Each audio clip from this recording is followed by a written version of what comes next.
بسم اللہ الرحمن الرحیم وبہ نستعین انہ خیر ناصر ومعین وصلی اللہ علی محمد وآلہ الطاہرین۔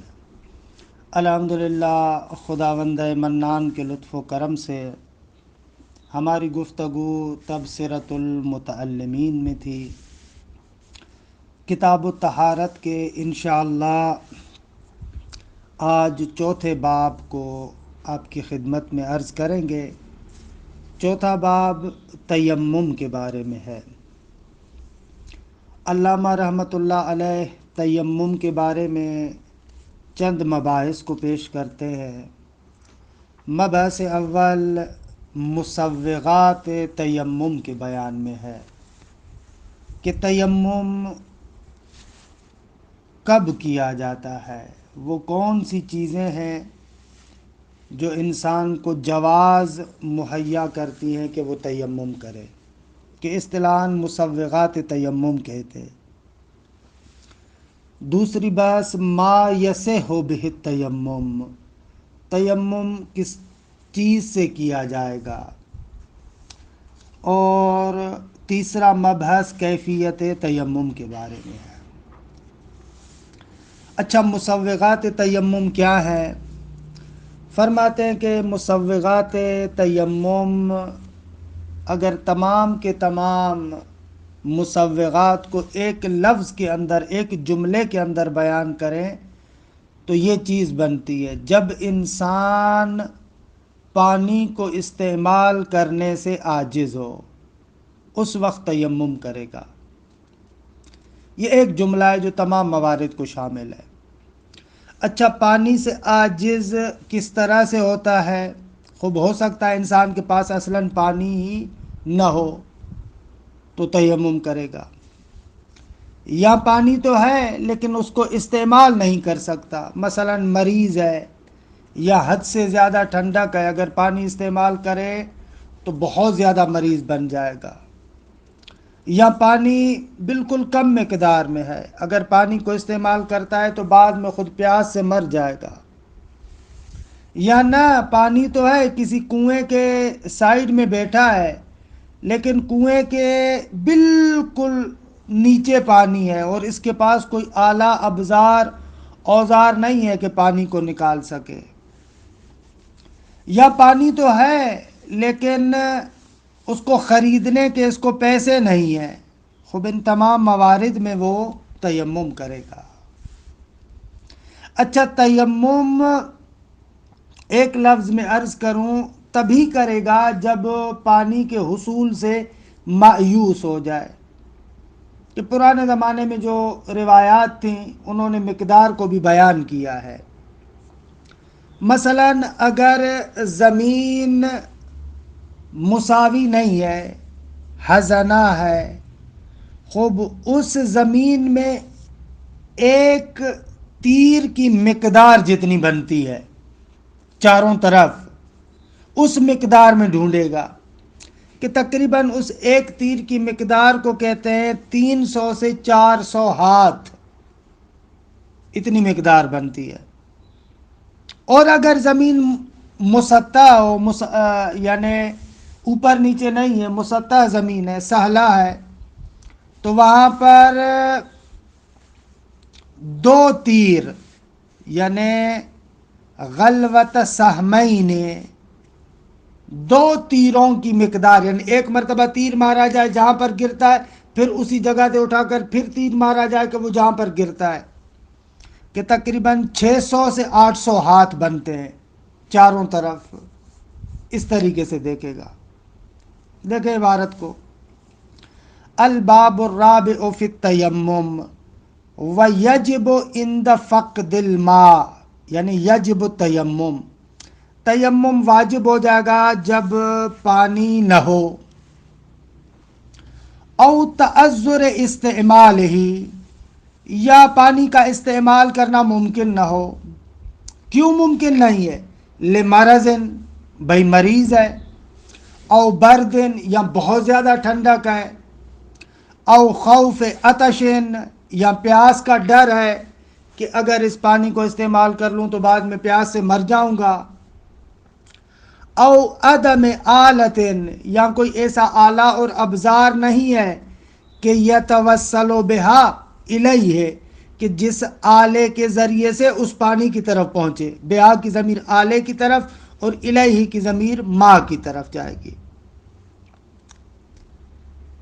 او سمنن یعنی او عدم سمنن، یہ آلتن پر عطف ہو رہا ہے، یا استعمال نہیں کر سکتا، کیوں؟ اس لیے کہ پیسہ نہیں ہے، سمن نہیں ہے، قیمت نہیں ہے، او عدم سمنن یضرہ فی الحال، یا اگر عدم پر عطف کریں تو بھی درست ہے، یعنی آپ کہیں او سمنن یا اس قیمت کی وجہ سے کہ یضرہ فی الحال جو اس کی موجودہ حالت میں نقصان دہ ہے، یعنی فرض کریں پانی کی قیمت 1 دینار ہے کہ فی الحال وہ بیچارہ 1 دینار نہیں رکھتا، یا 1 دینار تو ہے دوسری واجب ضروریات کے لیے اس کو، درست ہے؟ بس عبارت کیسے ہوئی؟ عبارت ایسے ہوئی او تعذر استعمال لمرض او برد او خوف عطش او عدم آلت کہ یتوسل بہا الیہ او ثمن یضرہ فی الحال۔ اچھا اگر قیمت تو اس کے پاس ہے لیکن سامنے والا بہت مہنگا دے رہا ہے، خوب خرید سکتا ہے، وَلَوْ لَمْ يَضُرَّهُ اگر وہ ثمن اس کو نقصان نہ دے، وجب تو واجب ہے کہ وہ پانی خریدے، وَإِن كَثُرَ اگرچہ وہ قیمت بہت زیادہ ہی کیوں نہ ہو، وہ مثلا فرض کرے 5 دینار کا اتنا پانی سے ملتا ہے جسے وضو یا غسل کر سکتا ہے، خوب اس کے پاس سینکڑوں دینار موجود ہے، اگرچہ وہ قیمت بہت زیادہ مہنگی ہے لیکن کیونکہ سینکڑوں دینار اس کے پاس موجود ہے لہذا اس کو خریدنا چاہیے۔ خوب تمام شد مسوغات تیمم۔ وَيَجِبُ الطَّلَبُ غَلْوَةَ سَہْمٍ واجب ہے فقدان ماء کی صورت میں، جب پانی نہ ہو اس کے پاس تو اس کو پانی کی جستجو کرنی چاہیے، غلوۃ سہمن۔ غلوۃ سہمن شہید ثانی کے بقول جیسے مسالک میں وہ فرماتے ہیں یعنی ای رمیت سہمن، ایک تیر چلانے والا جو تیر چلاتا ہے وہ جتنی دور جا کر گرتا ہے وہ مقدار غلوۃ سہمن کہلاتی ہے، کہ عرض کیا کہ 300 سے 400 ہاتھ بنتے۔ وَيَجِبُ الطَّلَبُ غَلْوَةَ سَہْمٍ کہاں پر؟ فِي الْحَزَنَا یعنی وہ زمین جو غیر مستوی ہے، کبھی اوپر ہے، نیچے ہے، پہاڑ ہے، نمی دنم، وہاں پر جنگلات ہیں، یعنی ایسے مسطح زمین نہیں ہے، ہموار نہیں ہے، غیر ہموار زمین ہے، تو وہاں پر ایک تیر کی مقدار غلوۃ سہمن۔ وَسَہْمَيْنِ فِي السَّہْلَا اور 2 تیروں کی مقدار جہاں پر زمین سہلا ہے، مسطح ہے، ہموار ہے، وہاں پر۔ وَيَجِبُ الطَّلَبُ غَلْوَةَ سَہْمٍ فِي الْحَزَنَةِ وَسَہْمَيْنِ فِي السَّہْلَا مِنْ جَوَانِبِهِ الْأَرْبَعِ چاروں طرف تمام شو۔ مسئلتن ولو کان علیہ نجاستن اگر اس شخص پر نجاست لگی ہوئی ہے، ولم یفضل الماء عن ازالتها خوب مسئلہ یہ ہے لباس بھی نجس ہے یا خود نجس ہے، خود نجس ہے، پانی اس مقدار میں کہ یا اپنے بدن سے نجاست کو دور کرے یا وضو کرے، اتنا ہی پانی، اب کیا کرے گا؟ کہتے ہیں کہ اپنی بدن سے نجاست کو دور کرے گا، وضو نہیں کرے گا بلکہ اس کی جگہ پر تیمم کرے گا۔ وَلَوْ كَانَ عَلَيْهِ نَجَاسَةٌ اگر اس شخص پر نجاست لگی ہوئی ہو، وَلَمْ يَفْضُلْ الْمَاءُ عَنْ إِزَالَتِهَا اس ازالت نجاست سے زیادہ پانی نہ ہو، وَلَوْ كَانَ شرط تیمم اس کی جزا ہے، تو یہ بندہ تیمم کرے گا. وَأَزَالَهَا بِهِ، اور اس نجاست کو زائل کرے گا بھی اس ماء اور پانی کے ذریعے سے. تمام شد. خوب، بماذا یصح التیمم، کس چیز کے ذریعے سے تیمم کرے؟ علامہ فرماتے ہیں کہ تیمم فقط خالص مٹی کے ذریعے سے ہوگا. البتہ اگرچہ اس وقت تقریباً موجودہ مراجع کہتے ہیں کہ نہ، وجہ الارض، زمین پر آپ تیمم کر سکتے ہیں، خصوصیت سے مٹی کا ہونا ضروری نہیں ہے. لیکن علامہ فرماتے ہیں کہ نہ، ولا یصح الا بالتراب الخالص، تیمم صحیح نہیں ہے مگر خالص مٹی کے ساتھ. وَيَجُوزُ بِأَرْضِ النُّورَا وَالْحَجَرِ وَالْجَسِّ، خوب جائز ہے کہ زمین نورا کے ساتھ تیمم کرے، مٹی پتھر والی زمین پر تیمم کرے، اور اسی طریقے سے جس چونے والی زمین پر بھی تیمم کر سکتا ہے. وَيَكْرَهُ بِالسَّبْخَةِ، خوب وہ جو نمکین مٹی ہوتی ہے، نمک والی کہہ رہے ہیں، اس پر مکروہ ہے. وَيَكْرَهُ بِالسَّبْخَةِ وَالرَّمْلِ، خوب جو ریتی ہے اس پر مکروہ ہے. وَلَوْ لَمْ يَجِدْ إِلَّا وَحَلَ تَيَمَّمَ بِهِ، وحل وہ مٹی ہے کہ جس کے ساتھ پانی وغیرہ بھی تھوڑا مل جاتا ہے، گیلی ہو جاتی ہے، اس کو وحل کہتے ہیں. کہتے ہیں کہ اس کے علاوہ اس کے پاس کوئی نہیں ہے تو تیمم بھی، اسی کے ساتھ تیمم کرے گا. تمام شد. کیفیت تیمم کیا ہے؟ فرماتے ہیں کہ اگر وضو کے بدلے میں تیمم ہے تو وضو کی نیت کرے گا، غسل کے بدلے میں تیمم ہے تو اس کی نیت کرے گا. نیت کر کے دونوں ہاتھ زمین پر مارے گا اور پھر ان کو آپس میں ایسے جھٹکا دے گا، آپس میں ملائے گا تاکہ جو مٹی ہے وہ چھٹ جائے، اور پھر اس کے ذریعے سے چہرے پر مسح کرے گا، یعنی جہاں سے بال اگتے ہیں وہاں سے ناک کی بلندی کی طرف ایسے نیچے لے کر آئے گا. خوب، اس کے بعد کیا کرے گا؟ یمسح ظہر کف الایمن، جو اس کا سیدھا ہاتھ ہے اس کے اوپر کلائی سے مسح کرے گا انگلیوں تک، اور پھر جو لیفٹ ہینڈ ہے، الٹا ہاتھ ہے، اس کے اوپر کلائی سے انگلیوں کی طرف کرے گا. خوب اس طریقے سے تمام ہو جائے گا تیمم. وَكَيْفِيَّتُهُ، کیفیت تیمم کیا ہے؟ أَن يَضْرِبَ بِيَدَيْهِ عَلَى الْأَرْضِ، دونوں ہاتھوں کو زمین پر مارے، ناویاً، حال ہے در حالی کے نیت کرتے ہوئے دونوں ہاتھوں کو زمین پر مارے گا.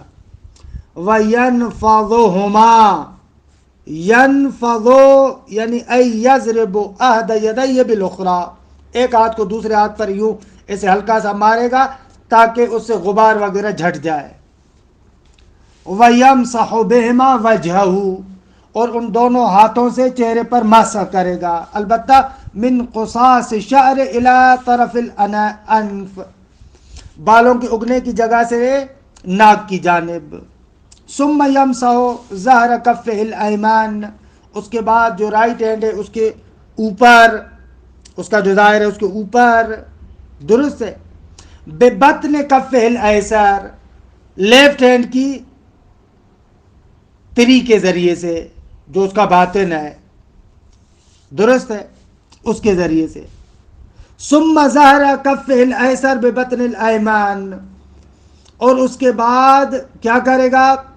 جو لیفٹ ہینڈ ہے، الٹا ہاتھ ہے، اس پر سیدھے ہاتھ سے مسح کرے گا، البتہ کہاں سے کرے گا، کہاں تک؟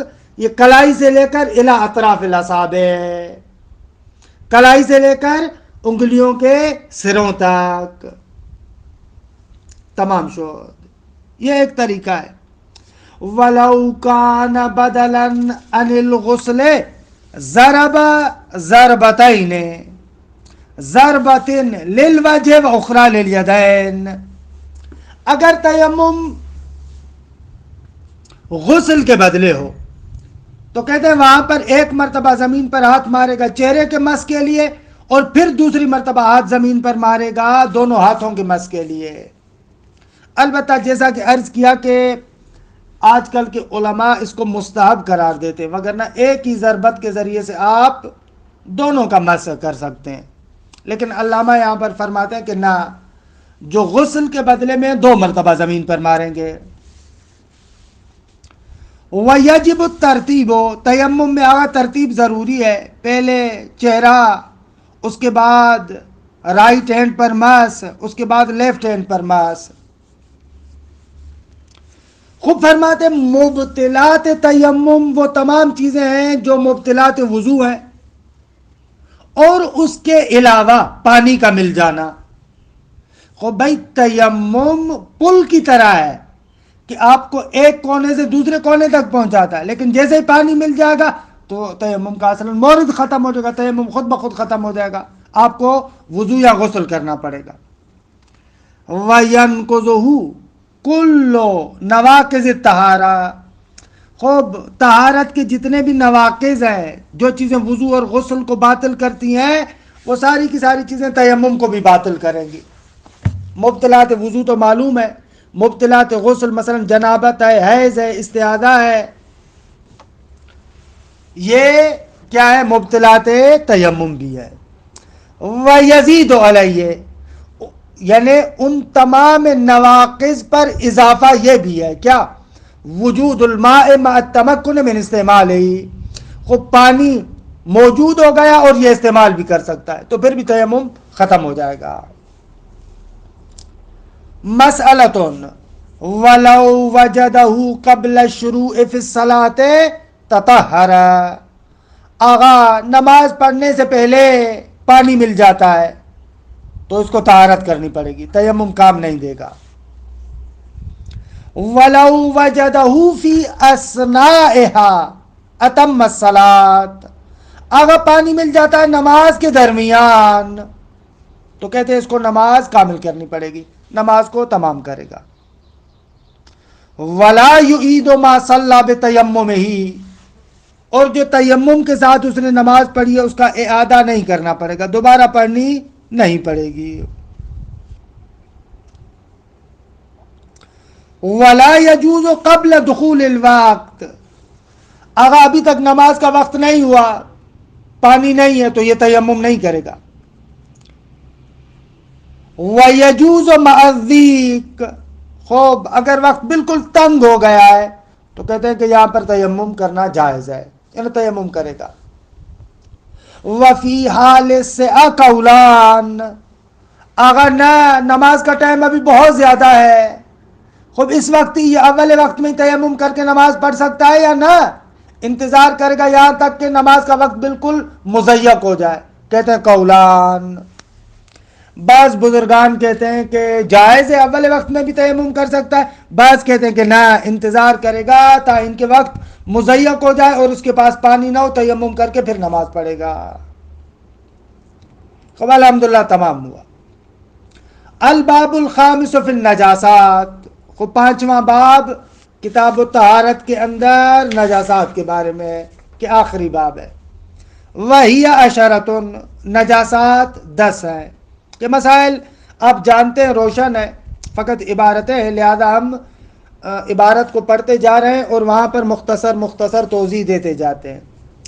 البول والغائط، پیشاب اور پاخانہ، خوب یہ نجاسات میں سے عین نجس ہیں۔ خوب پیشاب اور پاخانے کی نجاست کے لیے 2 شرطیں۔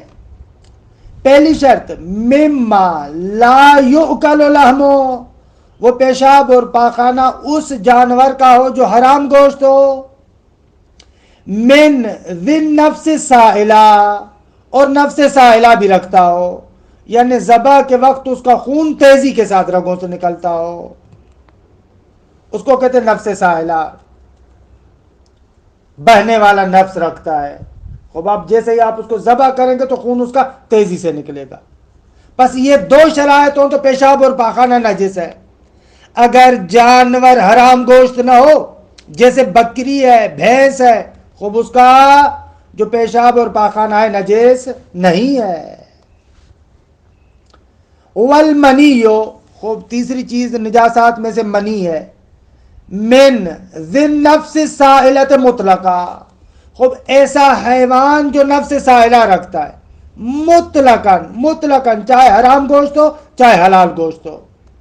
منی کے اندر ایک شرط ہے، بس نفس سائلہ رکھتا ہو، چاہے حرام گوشت ہو چاہے حلال گوشت ہو، منی نجس ہے. بس منی حلال گوشت جانور کی بھی نجس ہے.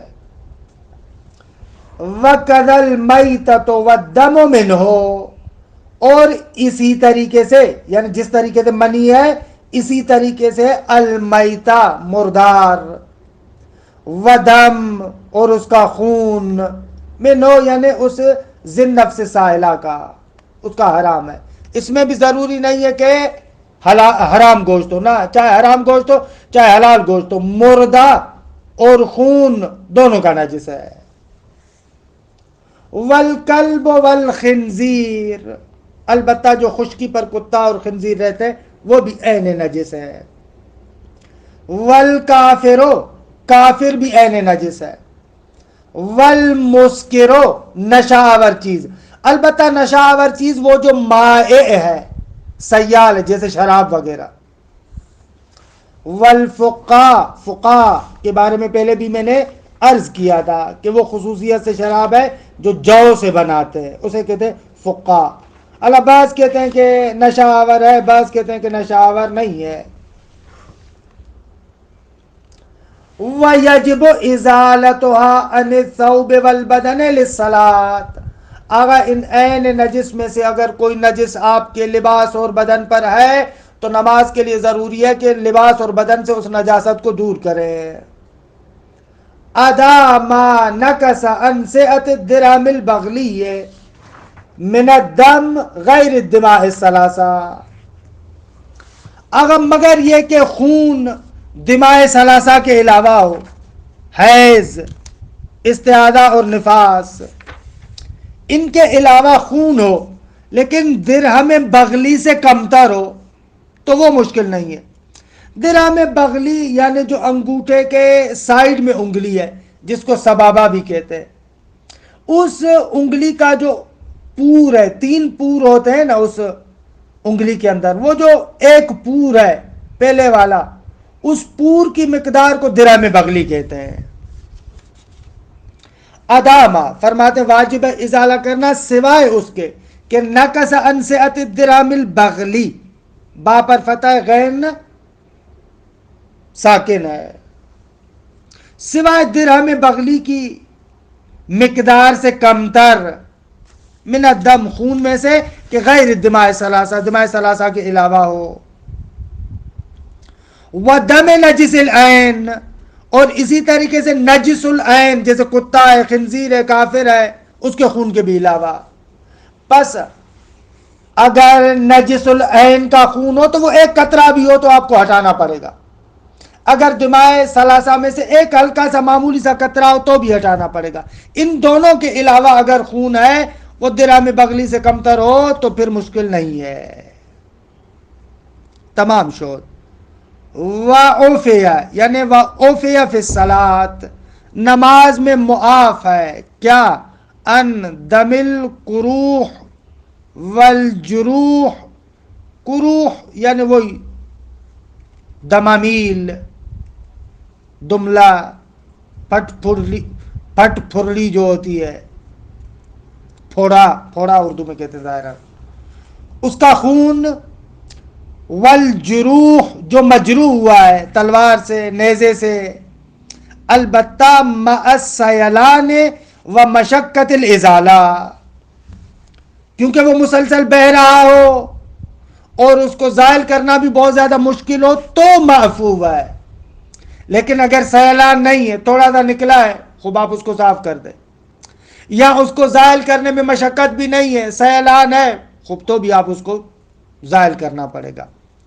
پس دم قروح و جروح 2 شرطوں کے ساتھ نماز میں معاف ہے، ایک تو بہتا رہے اور دوسرا یہ کہ اس کو زائل کرنا مشکل بھی ہو.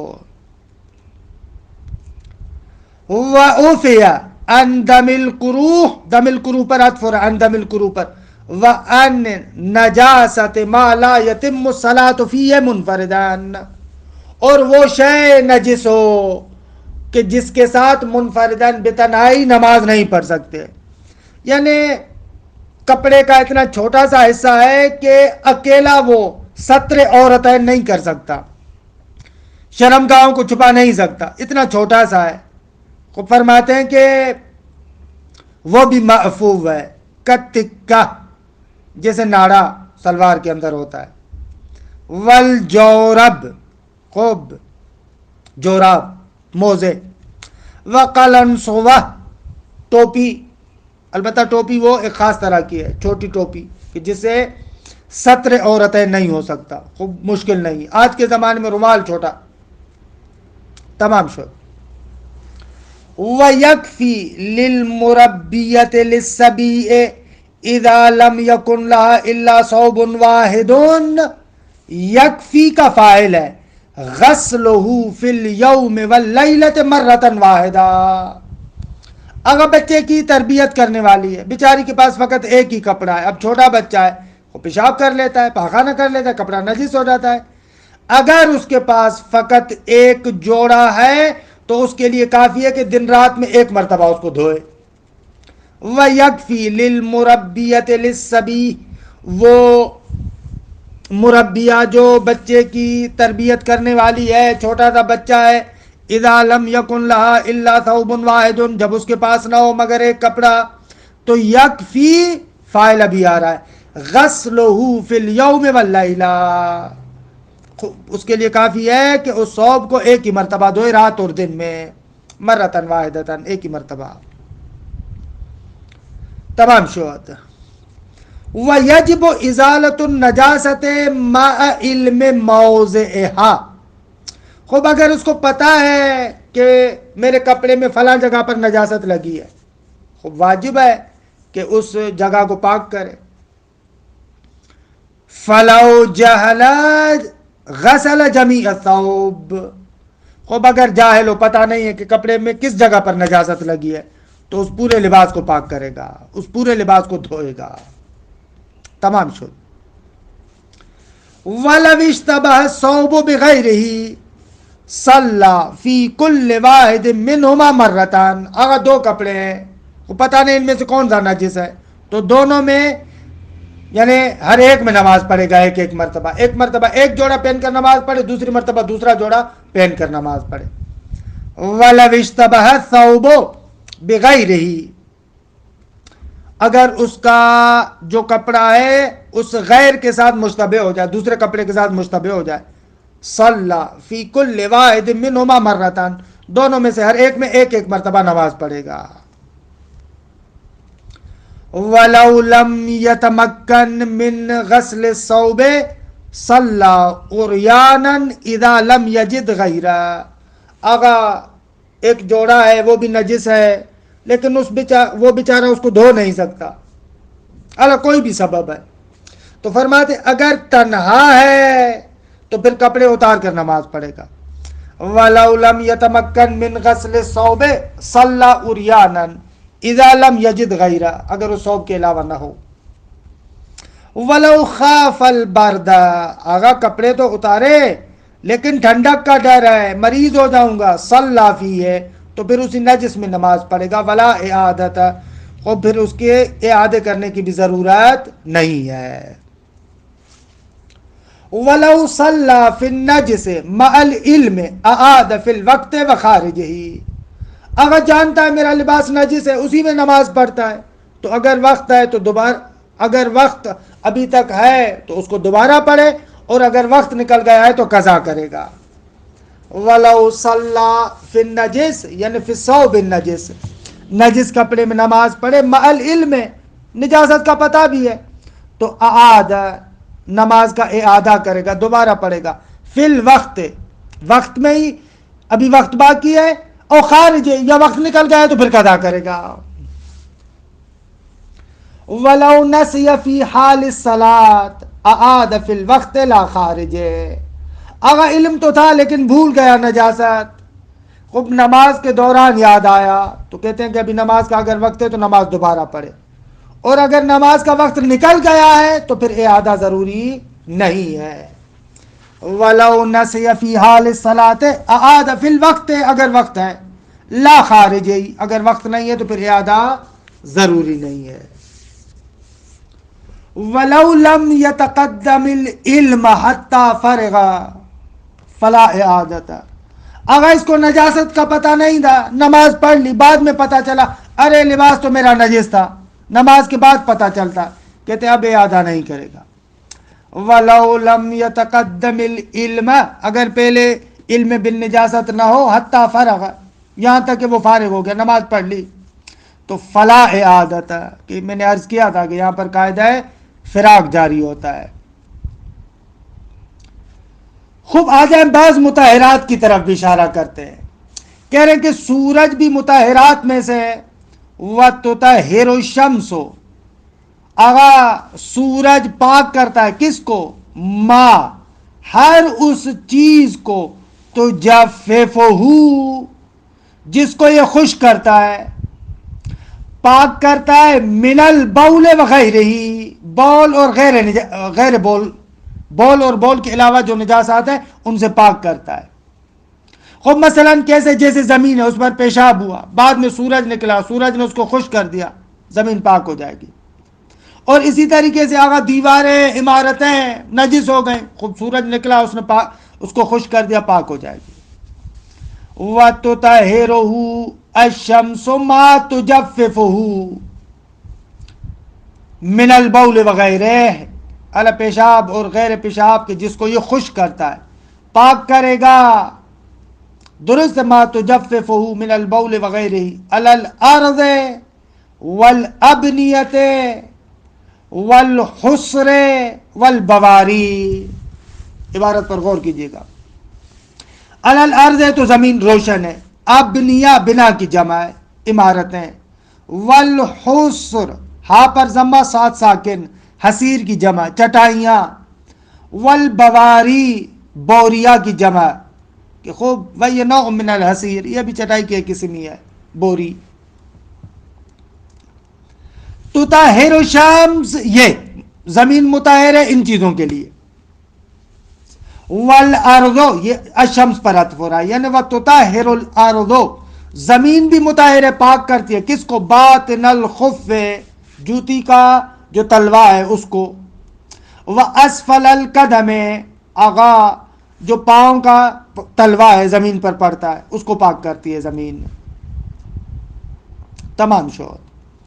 ولو نجس الاناء، خوب اگر برتن نجس ہو جائے، وجب غسلہ، اس کو پاک کرنا، دھونا ضروری ہے.